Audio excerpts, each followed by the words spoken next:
The neighborhood pool had once been the centerpiece of the community, an oasis of cold blue water surrounded by shade umbrellas, warm sun-baked pavement, and the hum of summer conversations. At least that was how people remembered it. By the time the complaints began surfacing, the place looked more like an abandoned film set than a recreational amenity. The water had turned a cloudy greenish color, patches of algae spread like bruises across the plaster, and the pump emitted a grinding noise that suggested it had begged for retirement long before anyone listened.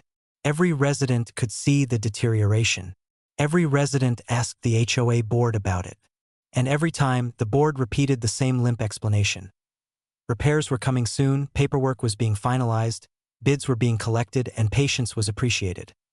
After a while, the excuses became their own kind of background noise, something the community heard and dismissed in the same way children tune out the hum of traffic outside their bedrooms. But for the storyteller, patience had worn thin long before the heat of summer truly settled in. It started with a simple assumption that the HOA, like any governing body, simply moved slowly. But as the pool grew worse and the answers stayed the same, something felt off. There was no urgency, no transparency, no acknowledgement that the community's most used amenity had slipped into visible decay. The board's meeting minutes, when they were actually posted, contained vague references to ongoing pool maintenance expenses, but no specifics. There were notes about necessary repairs and unexpected costs, without naming contractors, dates, or itemized work. Then there were the whispered rumors among neighbors. Some believed the board was overwhelmed. Others assumed the HOA president simply didn't consider the pool a priority. A few, more cynical longtime residents suggested misuse of funds. But rumors were nothing without proof, and proof was always buried in paperwork no one wanted to dig through. The storyteller hadn't planned to be the one to dig. But one afternoon, after a walk past the locked pool gate and the unmistakable smell of stagnant water drifting across the pavement, the frustration tipped into something more serious. The sight of a place once filled with laughter now sitting silent and rotting created a resolve that hadn't existed before. If no one else wanted to figure out what was happening, then someone needed to step up. The first step was simple enough: request the HOA's financial records. It was a right guaranteed under state law and outlined in the HOA's own governing documents, though the board rarely reminded residents of this. The request was submitted formally, and the board responded with cold politeness. They claimed the documents had been misfiled and would take time to assemble. Days passed, then weeks. Every follow-up was met with new excuses. The records were being organized. The treasurer was unavailable. The accountant was reviewing them. The frustration that had started this journey only deepened, but instead of stopping, something else took hold: determination. The delay became suspicious. There was no reasonable explanation for why a standard set of financial statements and expenditure logs couldn't be produced. And the longer it dragged on, the more it seemed the board hoped interest would fade. But interest had only intensified. If anything, the resistance fueled the storyteller's belief that the pool was only a symptom of something deeper, something hidden behind carefully crafted vagueness. After nearly a month, the documents were finally provided, though not without noticeable reluctance. What arrived was not a neatly organized binder, but a scattered assortment of printouts and inconsistent spreadsheets. Some dated, some missing headers, some clearly incomplete. It was the kind of mess that might discourage most people from trying to interpret it, but the storyteller saw it as confirmation.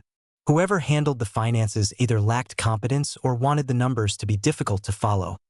Sorting through the pages felt like digging through a junk drawer that had been accumulating scraps for a decade. There were invoices with no contractor names, entries labeled only as amenity maintenance, and multiple monthly charges that simply read management services. None of it revealed anything obvious, but all of it felt wrong. The HOA collected thousands of dollars in dues every month from the neighborhood's residents. Where was all that money going if not toward maintaining something as essential and publicly visible as the pool? Slowly, patterns emerged. There were consistent payments that didn't match any known service provider. Recurring charges appeared under vague descriptions that could have meant anything or nothing. And most notably, the largest expenditures in the budget were allocated to something called administrative engagement fees. a term so ambiguous it practically begged to be questioned. The more the storyteller circled these entries, the more the pieces failed to line up. It became clear that if answers existed, they wouldn't be found in the summaries. They would be hidden in the details. The next step was to trace the payments. The names associated with the largest expenses didn't correspond to any contractors listed in public records. They weren't affiliated with the pool company that had serviced the neighborhood years before. In fact, a quick search revealed one of the recipients wasn't a company at all, but a personal entity registered with minimal information. The address linked to it was not a business office, storefront, or contractor headquarters. It was a residential address only a few streets away, confusing at first, then deeply troubling once the owner was identified that it belonged to a board member. That discovery shifted everything. What had begun as curiosity, then frustration, evolved into suspicion and finally into certainty. Money was being moved in ways the board didn't want residents to understand. The pool wasn't merely neglected. It was collateral damage in a mismanaged or possibly manipulated budget. The broken gate and rotting water were symptoms of something much bigger, a breach of trust that threatened the entire community. The realization hit with a heavy clarity. The community wasn't dealing with incompetence or slow bureaucracy. It was dealing with something deliberate. The storyteller spread the papers across the dining table late into the night, marking lines, highlighting entries, and building a timeline of questionable financial decisions. Each new inconsistency tightened the knot of resolve. If this was happening, neighbors deserved to know. The pool repairs were only a small part of what had been taken from them. Their dues, their trust, and the stability of their shared spaces were being siphoned away under their noses. The storyteller didn't yet know how far the corruption stretched or how many board members were involved. But the first thread had been pulled, and the fabric was already beginning to unravel. There was no turning back. The next step would not be about investigation, it would be about exposure. The information needed to be shared, but not hastily, not recklessly. It had to be presented clearly, undeniably, with every fact supported and every questionable expense explained. Anything less would allow the board to twist the narrative, dismiss concerns, or conceal wrongdoing before it could be confronted publicly. As the storyteller organized the evidence and prepared for the next HOA meeting, a sense of momentum began building. Something significant was coming. Something the board would not be prepared for. And with the summer heat rising and the pool still locked behind its rusting gate, the community was already restless. A spark only needed a moment to ignite. The next HOA meeting was scheduled on a warm Thursday evening, a date chosen as if by coincidence to catch residents just after work, weary and ready to go home. Yet the storyteller arrived early, armed with meticulously organized evidence. The stack of spreadsheets, highlighted printouts, and cross-referenced bank statements seemed almost comical in its precision compared to the thin, haphazard agenda the board had posted online. But humor would not be part of this night. This was a reckoning. The room slowly filled with neighbors, initially chatting in muted tones, glances shifting nervously toward the empty chairs at the head of the table. Some came out of curiosity, others driven by frustration over the pool and the growing sense that something was being hidden from them. A few elderly residents shuffled in, skeptical at first, accustomed to years of polite, procedural HOA meetings that never amounted to anything. But there was an undercurrent in the room, a tension that even casual conversation could not mask. Something had shifted. The storyteller set the materials neatly on the conference table, taking care to leave a single copy available for everyone to see. No words were spoken yet. The weight of visible documentation was enough to quiet the room. Eyes flicked toward one another, then back at the papers. Slowly, the board trickled in, the president and a few of the senior members appearing in a mixture of irritation and feigned calm. Their smiles were strained, their postures defensive, as though instinctively aware that the meeting would not proceed as usual. It began with the pool. Residents voiced complaints, but unlike past meetings, this time the storyteller let the financial evidence do the talking. Pages were flipped, expenses were traced.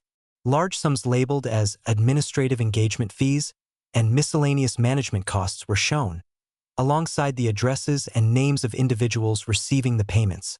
The room's atmosphere shifted from confusion to disbelief. There was no way to explain away the alignment between missing funds and board members' personal accounts. Neighbors murmured among themselves, incredulous, as patterns became impossible to ignore. The storyteller did not embellish or speculate. The narrative was simple.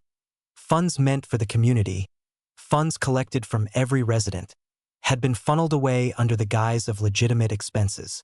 Each entry told its own story. Each column revealed a hidden path. Each unchecked checkbook line confirmed suspicions. And then the reality of the pool hit harder than ever. For months, the community had been told repairs were pending, yet payments to contractors were nowhere to be found. The pump remained broken. The tiles remained cracked. The water remained murky and stagnant. The pool was a visible manifestation of mismanagement, no, of betrayal. Residents could no longer separate the physical decay from the financial decay. The two were inseparable. Board members tried to interject, first with vague justifications, then with thinly veiled intimidation. They suggested misinterpretations, clerical errors, or accidental duplications. But the storyteller anticipated each excuse. Every argument was countered with a cross-reference, a bank statement, or a signed invoice. The room became less a meeting and more a courtroom. The evidence undeniable. The air thick with tension. One by one, the neighbors began to grasp the scope of the mismanagement. Elderly homeowners who had long felt powerless now leaned forward, eyes narrowing in fury. Younger families whispered calculations, mentally adding up decades of dues that had quietly disappeared into personal accounts. Parents looked at the state of the pool and saw not just neglect, but the betrayal of community trust. A promise that had been violated in the plain light of day. The storyteller noticed subtle shifts. The president's hands clenched, the treasurer avoided eye contact, and two board members who had previously seemed untouchable exchanged nervous glances. These subtle cues, invisible to the untrained eye, revealed the first cracks in the facade. The power the board had exercised for years, through inertia, bureaucracy, and intimidation, was slipping. For the first time, residents felt that accountability was within reach. A strategic silence fell over the room as the storyteller paused, letting the weight of the evidence settle. This was no longer about the pool, no longer about unpaid bills or delayed maintenance. It was about integrity, trust, and the fundamental expectation that elected representatives act in the best interest of the community. The pool had been a microcosm, a visible reminder of larger failings, and now the larger failings were undeniable. Whispers turned into voices raised, not in anger but in demand. Neighbors began proposing solutions. Immediate audits, emergency removal of offending board members, restructuring of payment procedures, and the appointment of a special committee to oversee transparency. The storyteller remained the comm center, presenting every fact without exaggeration, letting the community decide what justice should look like. It was at that moment, as the discussion grew heated, that a subtle but powerful realization settled over the room. The board had underestimated the community. Years of passive acceptance had created an illusion of control, but that control was fragile. All it took was someone willing to dig, someone willing to document and present the facts, for the power dynamic to shift entirely. And shift it did. By the time the meeting concluded, the first decisive actions had already been set in motion. Emergency audits were scheduled. Notices went out that board positions were under review, and the community collectively agreed to increase oversight. The pool, which had been a symbol of neglect, now became a symbol of accountability, a tangible reminder of what collective action could accomplish when inertia and fear were challenged. Even after the meeting ended, the buzz lingered. Neighbors exchanged contact information, shared stories of previous frustrations, and strategized on how to ensure transparency moving forward. The storyteller remained calm but quietly pleased. The initial goal had been to uncover the mismanagement, but what had emerged was far more significant. A community united by awareness and determination. Yet despite the momentum, the work was far from complete. Board members removed from their positions could still resist. Legal obstacles might appear, and uncovering every irregularity would require patience and careful follow-through. But the first decisive blow had been struck, and the pool, once forgotten and forsaken, now stood as a rallying point. the storyteller knew that this was only the beginning. The following weeks would test resolve, courage, and strategy. The exposure had changed the game, but it had also painted a target on the community's back. Resistance from those implicated was inevitable, and not all residents were ready to confront uncomfortable truths. The viral energy of the moment, the mix of outrage, curiosity, and satisfaction, would need to be channeled into deliberate action as the sun set that evening, casting long shadows over the stagnant waters of the pool. A sense of anticipation filled the neighborhood. Change was coming, not slowly, not begrudgingly, but decisively. For the first time in years, the community felt empowered, and the storyteller understood that momentum could not be wasted. Every document, every record, every small detail would need to be preserved, shared, and leveraged to ensure accountability. The pool remained closed, the water still murky, but something far more important had been unlocked: awareness, agency, and collective power. The stage was set for the next phase, one that would not only address the pool but confront the deeper issues of transparency and trust that had long been ignored. The storm was gathering, and when it hit, it would leave no surface untouched. The days following the explosive HOA meeting were a whirlwind of activity, tension, and anticipation.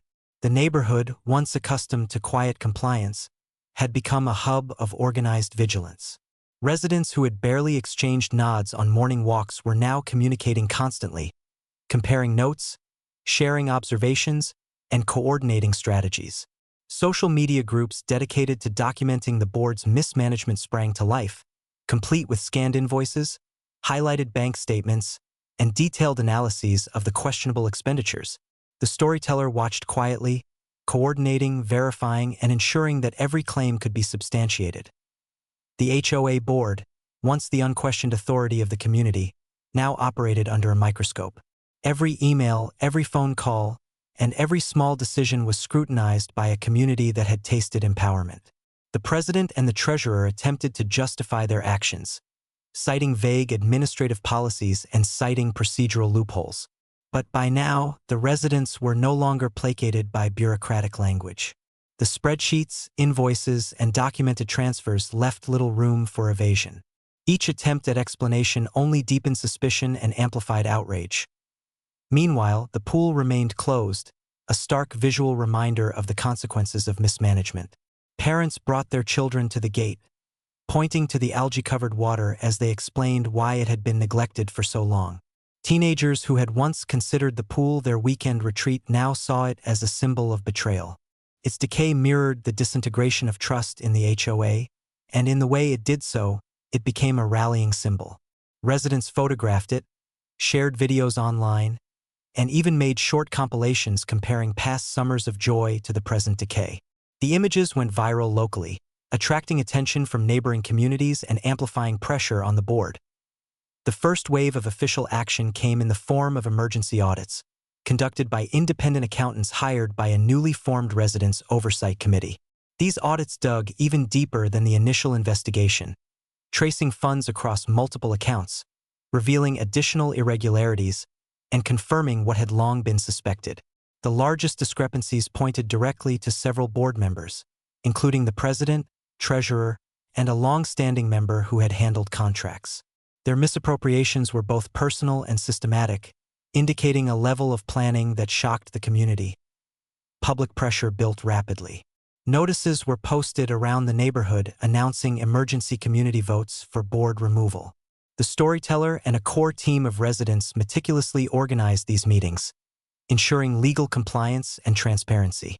Each motion, each vote, and each objection was recorded in full view of the community. By the time the first vote took place, attendance exceeded expectations. Residents arrived with documentation in hand, some carrying evidence collected independently, some simply attending to witness accountability in action. There was a tangible sense that history was being made. When the votes were tallied, the results were decisive. The president, treasurer, and other implicated board members were removed from their positions immediately. Their authority evaporated in front of the neighborhood's eyes. The community appointed interim leaders from among themselves, individuals with no prior affiliation to the former board, no conflicts of interest, and a clear mandate to restore transparency. The transition was deliberate but efficient, ensuring that the HOA's operations could continue while rebuilding trust. With leadership restructured, attention returned to the pool, which had become the emblem of both neglect and accountability. Residents insisted on immediate repairs, hiring reputable contractors and overseeing each step of the process. For the first time in years, no decision regarding funding or maintenance was hidden. Every invoice, every contractor visit, and every payment was publicly recorded and posted to the neighborhood's shared platform. The pool, once a stagnant liability, began to transform before their eyes. Broken tiles were replaced, pumps were repaired, water quality improved, and new safety measures were implemented. By the end of the summer, the pool reopened, sparkling and functional, a concrete symbol of victory for the residents. But the ripple effects extended beyond water and tiles. The scandal prompted a complete reevaluation of HOA governance. Policies were rewritten to require routine audits, clear expense tracking, and mandatory disclosure of conflicts of interest. Meetings became more frequent and more transparent, with agendas and minutes posted publicly in accessible formats. Residents who had once felt powerless were now active participants in shaping the neighborhood's future. The culture shifted from passive acceptance to vigilant oversight, ensuring that the mistakes of the past would not repeat. The story of the neighborhood's revolt began to spread online. Videos documenting the investigation, the meetings, and the eventual overhaul went viral on local and regional platforms. The storyteller, who had initially acted out of frustration and curiosity, became a reluctant but celebrated figure. Neighbors shared updates with friends and family, the local news covered the community's efforts, and HOA reform advocates cited the case as an example of grassroots accountability in action. The viral attention added another layer of pressure on the former board members, cementing the community's victory and signaling that mismanagement would no longer go unnoticed. The former board members, meanwhile, faced legal scrutiny. Civil suits were filed, and some accounts were frozen pending investigations. The combination of community oversight, documentation, and viral attention made it difficult for them to evade responsibility. Residents, having experienced firsthand the consequences of unchecked authority, approached the situation with both justice and caution. There was no desire for vengeance, only accountability. In the end, the neighborhood emerged stronger. The pool became more than a recreational space. It became a symbol of what was possible when a community refused to tolerate dishonesty. The residents who had once quietly paid dues and accepted excuses had learned the power of documentation, collaboration, and persistence. They had learned that transparency was not optional and that vigilance was the cost of protecting shared spaces. As the summer drew to a close, the pool glittered under the sun, families gathered at its edges, and laughter once again filled the air. The storyteller walked along the perimeter, quietly observing. The algae was gone, the tiles repaired, and the water clear. But more importantly, the neighborhood itself had been cleansed of apathy. It had learned that even the most entrenched authority could be held accountable when a single determined resident refused to accept excuses. The saga of the mismanaged HOA and the abandoned pool would be remembered for years. It would serve as both a warning and an inspiration, proof that diligence, evidence, and community action could topple neglect, restore order, and transform spaces long forgotten. And while the former board member's legacy would forever be tainted, the neighborhood had reclaimed its identity, proving that when people stand together, no bureaucracy, no matter how entrenched, can outlast collective determination. The storyteller glanced once more at the shimmering water, satisfied. The pool had been saved, but the neighborhood had gained something far greater: empowerment, unity, and the knowledge that vigilance and courage could rewrite even the most entrenched stories of betrayal.